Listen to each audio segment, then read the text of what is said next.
नमस्कार दोस्तों, YouTube channel जीवन मंथन में आपका स्वागत है। और आज हम बात कर रहे हैं गंगा दशहरा की।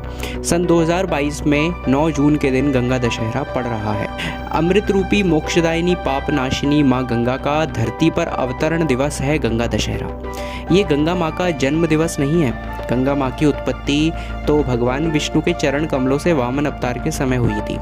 गंगा उत्पत्ति एक अलग दिवस मनाई जाती है, लेकिन गंगा दशहरा जो है गंगा माँ का धरती पर अवतरण का दिवस है, जब गंगा माँ धरती पर आई।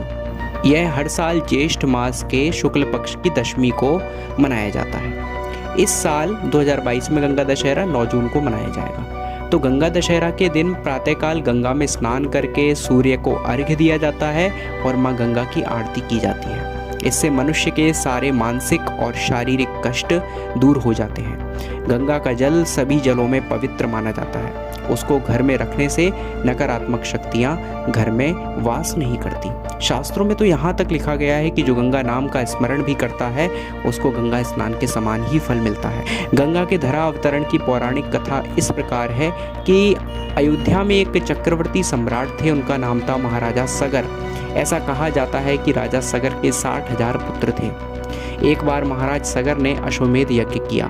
इंद्र ने अश्वमेध यज्ञ का घोड़ा चुराकर कपिल मुनि के आश्रम में बांध दिया, क्योंकि इंद्रदेव को आशंका थी कि इस यज्ञ को करने के बाद महाराज सगर इतने बलशाली और इतने पुण्यवान बन जाएंगे कि उनका शासन स्वर्गलोक पर हो जाएगा, और स्वर्गलोक पर उनका शासन होने के बाद मेरा इंद्रासन छिन जाएगा और महाराज सगर इंद्र का पद प्राप्त कर लेंगे, क्योंकि इन्होंने 100 अश्वमेध यज्ञ कर लिए होंगे।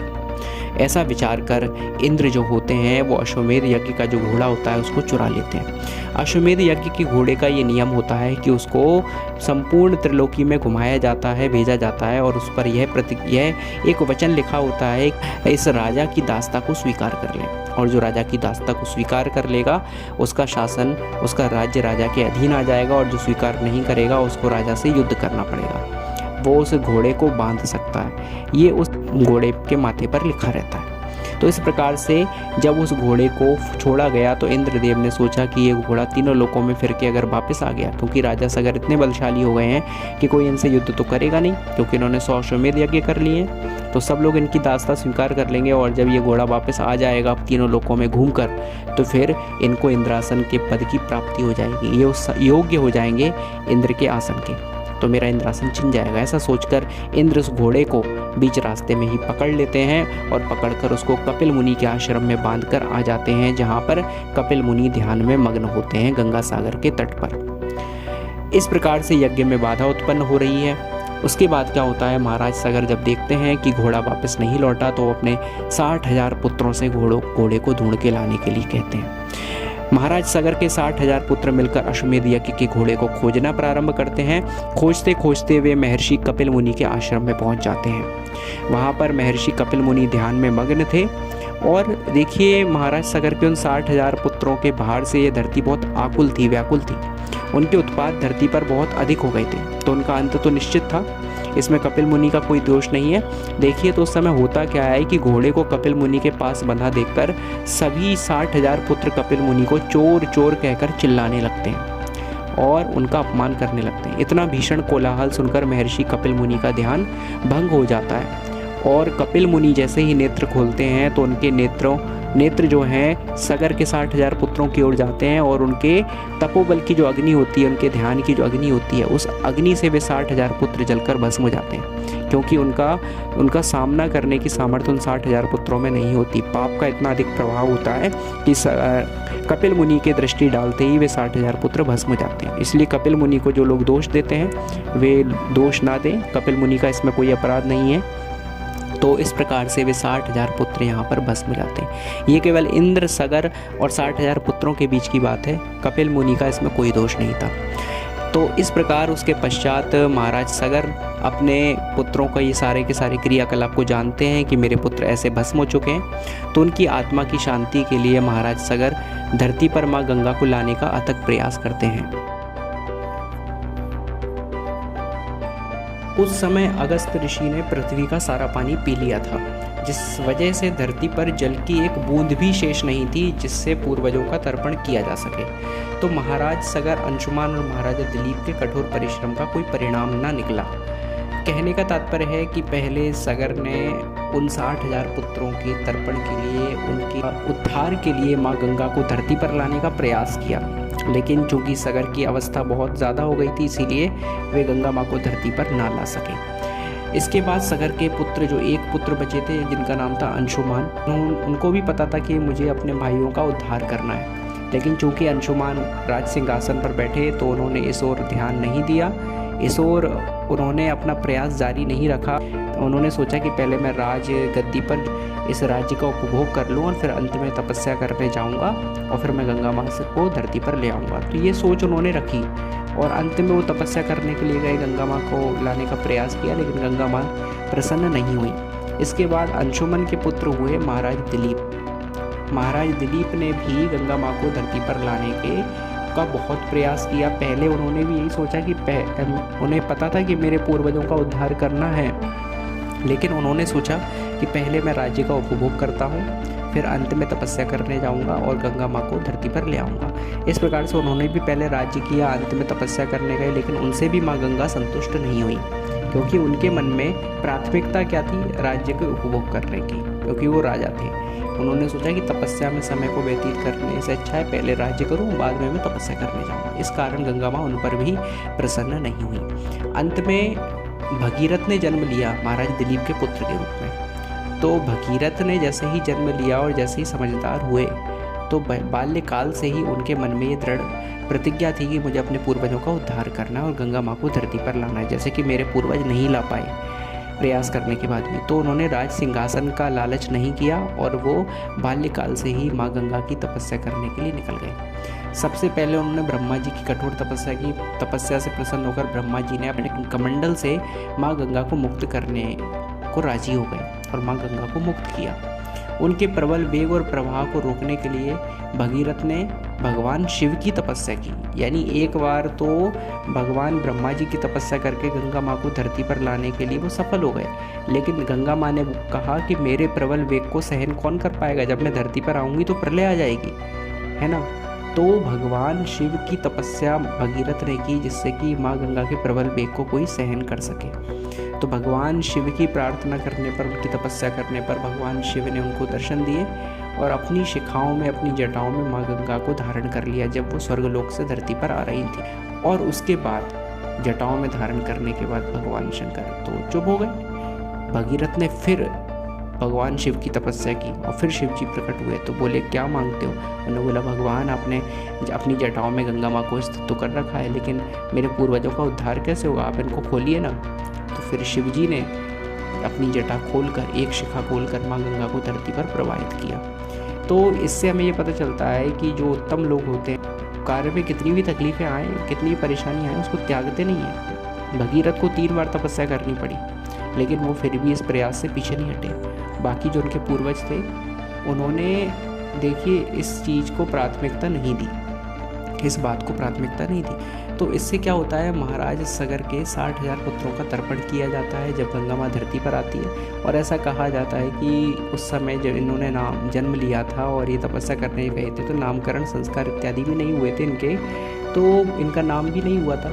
फिर गंगा माँ जब धरती पर आई तो उन्होंने कहा कि बताओ मैं तुम्हारे पूर्वजों का तर्पण कैसे करूँगी, तो मुझे वो भस्म दिखाओ अपने पूर्वजों की। तो महाराज भगीरथ ने एक रथ पर बैठकर उस रथ को चलाया था और गंगा माँ उनके पीछे पीछे आई थी और जिस मार्ग से गुजरी थी वहाँ उनके पितरों का तर्पण हो गया था। तो ऐसा कहा जाता है कि इसी कारण उनका नाम जो है भगीरथ पड़ गया और गंगा माँ भागीरथी कहलाई। तो इसलिए माँ गंगा को मोक्षदायिनी पापनाशिनी के रूप में भी जाना जाता है। स्वर्ग से धरा पर अवतरित हुई इस धारा को जीवनदायिनी के रूप में जाना जाता है। बोलिए भागीरथी माँ गंगा की जय। हम इस विषय में कुछ और जानकारियाँ प्राप्त कर लें कि किस प्रकार से हमें पूजा आराधना करनी है और कौन से दान हैं जिन्हें करने से जो है हमें इस दिन फल की प्राप्ति होती है। तो प्रतिवर्ष ज्येष्ठ मास के शुक्ल पक्ष की दशमी तिथि को गंगा दशहरा मनाया जाता है। इस बार 9 जून को आपको गंगा दशहरा मनाना है और इस दिन माता गंगा का धरती पर अवतरण हुआ था। तो हम 10 शुभ दान जानते हैं कि कौन से ऐसे 10 शुभ दान हैं जिनको करने से हमें बहुत पुण्य मिलता है और हमारी मनोकामनाएं पूरी होती हैं। इस लोक में और परलोक में हमें सुख समृद्धि प्राप्त होती है। तो गंगा दशहरे के दिन श्रद्धालु जब जिस भी वस्तु का दान करें उसकी संख्या 10 होनी चाहिए, ये याद रखें, ठीक है, क्योंकि दशहरे का दिन है तो आप कुछ भी दान कर रहे हैं वो 10 की संख्या में होना चाहिए और जिस वस्तु से भी पूजन कर रहे हैं उसकी संख्या भी 10 होनी चाहिए। ऐसा करने से शुभ फलों में वृद्धि हो जाती है। देखिए, इस दिन गंगा स्नान का भी विशेष महत्व है, इसलिए यदि आप गंगा स्नान करने जाते हैं तो बहुत अच्छी बात है। गंगा स्नान करने नहीं जाते तो अपने नहाने के पानी में गंगा जल की कुछ बूंदें मिला सकते हैं। ये करने से आपको गंगा स्नान का ही फल प्राप्त होता है। तो ब्राह्मणों को दक्षिणा भी 10 ब्राह्मणों को दे तो ज़्यादा अच्छा है। 10 प्रकार के दान जो हैं वो माने गए हैं: जल, अन्न, फल, वस्त्र, पूजन व सुहाग सामग्री, घी, नमक, तेल, शक्कर और स्वर्ण। एक बार रिपीट कर देता हूँ मैं, 10 दान कौन कौन से हैं। पहला है जल, जल का दान, यानी प्याऊ वगैरह लगवाना, किसी को जल पिलाना, प्यासे को पानी पिलाना, गाय के लिए जल की व्यवस्था करना, ये पहला दान है, बहुत शुभ है, इसको आप ज़रूर करें। जलदान महादान, पहला दान जल का दान बताया है, जल ही जीवन है। दूसरा दान है अन्न का, अन्न ज़रूर दान दें क्योंकि अन्न बहुत बड़ी वस्तु है, अन्न जीवन का रूप है, जीवन अन्न से ही प्राप्त होता है। तो अन्न व्यक्ति की भूख को मिटाता है, तो अन्न का दान ज़रूर दें। पहला दान है जल, दूसरा है अन्न, तीसरा है फल का दान, चौथा है वस्त्र का दान, पांचवा है पूजन व सुहाग की सामग्री, छठवां है घी का दान, सातवां है नमक का दान, आठवां है तेल का दान, नौवां है शक्कर का दान और 10वां है स्वर्ण यानी सोने का दान। तो ये 10 प्रकार के दान माने गए हैं। गंगा जल के अब 10 प्रयोग हम देख लेते हैं कि 10 प्रयोग गंगा जल से हमें कैसे करने हैं इस दिन। तो पहला है गंगा स्नान, यानी गंगा जल में स्नान करने से सभी तरह के पाप धुल जाते हैं। गंगा को पाप मोचनी नदी कहा गया है। यदि आप गंगा स्नान नहीं कर सकते तो इस दिन आप अपने नहाने के जल में गंगा जल मिला सकते हैं। दूसरा है गंगा जल का छिड़काव। गंगा के जल को घर में सूर्य या चंद्र ग्रहण के समय छिड़कने से ग्रहण का प्रभाव भी समाप्त हो जाता है। किसी भी मांगलिक अवसर पर घर, यज्ञ वेदी या किसी स्थान को शुद्ध करने के लिए गंगा जल का प्रयोग किया जाता है। आप गंगा दशहरे के दिन भी पूरे घर में गंगा जल का छिड़काव करें, इससे आपके पूरे घर को गंगा दशहरा के पर्व का पूजन करने का फल प्राप्त होगा और सभी को उत्तम फलों की प्राप्ति होगी, उत्तम पुण्यों की प्राप्ति होगी। तीसरा गंगा जल का प्रयोग आपको करना है गंगा जल का सेवन। तो गंगा का पानी पीने से सभी तरह के रोग और शोक मिट जाते हैं। शिव जी की जटाओं से निकलने के कारण इसके जल को बहुत पवित्र माना गया है। प्रथम कारण है कि भगवान विष्णु के चरणों से उत्पन्न हुई है, शिव जी ने इसीलिए इसको अपने सिर पर धारण किया है, ठीक है। तो इसीलिए इसका जल बहुत पवित्र है। इसका आचमन करना बहुत ही महत्व रखता है, इससे हृदय शुद्ध होता है। कहते हैं किसी के प्राण नहीं छूट रहे हैं और वह तड़प रहा है तो उसके मुख में गंगा जल डाल देने से वह शांति से शरीर छोड़ देता है, इसीलिए इसे मोक्षदायिनी भी कहा गया है। तो गंगा जल का आप सेवन भी इस दिन कर सकते हैं, गंगा जल का पान करें। पहला मैंने उपयोग बताया गंगा जल से स्नान, यानी अपने नहाने के जल में गंगा जल की कुछ बूंदें मिला लें। दूसरा मैंने बताया गंगा जल को अपने ऊपर छिड़कना, अपने घर पर छिड़कना। तीसरा मैंने बताया गंगा जल का सेवन करना। चौथा है देखिए गंगा जल घर में रखने से भी संकट मिटते हैं। तो गंगा का जल कभी अशुद्ध नहीं होता और ना ये सड़ता है, इसीलिए इसको इस दिन गंगा दशहरे के दिन आप घर पे लाके भी रख सकते हैं। तांबे या पीतल के लोटे में भर के रख सकते हैं। इसे घर में रखने से सभी तरह के संकटों का समाधान होकर शुभ ही होता है। ये 4 प्रयोग इस दिन आप कर सकते हैं। 5वां प्रयोग है दूसरे जल को शुद्ध करना। तो गंगा का जो प्रयोग है वो तो सार्वभौमिक है, सार्वकालिक है, आप किसी भी काल में कर सकते हैं, लेकिन इस दिन भी करें तो गंगा का जल किसी अन्य जल में डाल देने से वह जल भी शुद्ध हो जाता है और गंगा के समान हो जाता है, क्योंकि बैक्टीरियोफेज नामक जीवाणु जो होते हैं गंगा जल में मौजूद रहते हैं जो पानी को शुद्ध कर देते हैं। 5वां प्रयोग इस प्रकार है। तो इस प्रकार से गंगा नदी के ये 5 प्रयोग मैंने आपको बताए जो आप डेली लाइफ में भी कर सकते हैं, किसी भी दिन कर सकते हैं और इस दिन करें तो आपको विशेष फल की प्राप्ति होती है। इस प्रकार से गंगा दशहरा आप मना सकते हैं और गंगा दशहरा पर गंगा माँ की आराधना करके उनके स्तोत्रों का पठन करके आप गंगा माँ की कृपा को प्राप्त कर सकते हैं। बहुत बहुत धन्यवाद।